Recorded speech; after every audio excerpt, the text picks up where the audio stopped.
They offered him an $8 haircut. What he got instead? A nearly 1,000 Singapore dollar bill, a fake diagnosis, and a nightmare that exposed a larger issue: how some salons exploit vulnerable seniors in Singapore. This isn't a one-off horror story. It's part of a disturbing pattern of deceit that affects our elderly every single day. So how did it happen? What did investigators uncover? And what protections are now in place? Let's break it down.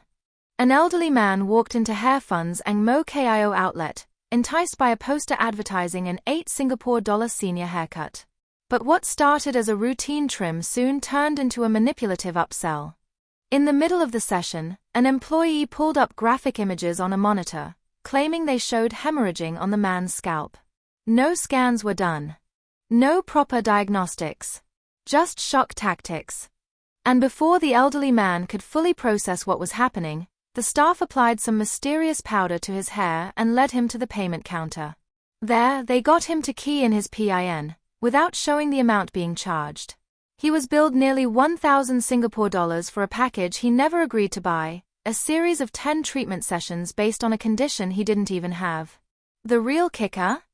A doctor later confirmed there was absolutely nothing wrong with his scalp.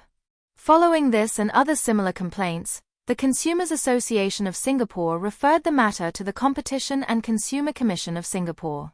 In October 2024, CCCS conducted unannounced inspections at several HairFun outlets, and the findings were alarming. Between May 2023 and July 2024, the Salon chain had been using deceptive tactics across multiple branches, advertising low-cost or even free haircuts for seniors, then trapping them in high-pressure situations to buy expensive, unnecessary treatments. The chain's directors, Ronald Teo Jian Hao and Kyong Hong Hyo, have now admitted to these unfair trade practices. They've pledged to cease these actions, work with case to resolve complaints, and most notably, implement a 5-day cooling-off period. This gives consumers a window to cancel and get full refunds for any packages they've paid for. To date, nearly 12,500 Singapore dollar has been refunded to affected customers. This case sheds light on a deeper issue: the vulnerability of our elderly in commercial spaces.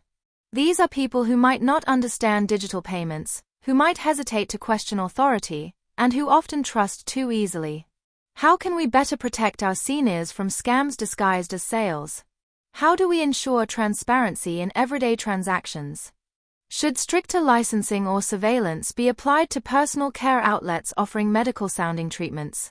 Let's talk about this. If you've experienced or witnessed similar tactics, we want to hear from you. Drop a comment. Let's expose these practices together. And if you found this breakdown useful, like and share this video with your loved ones, especially the elderly in your life.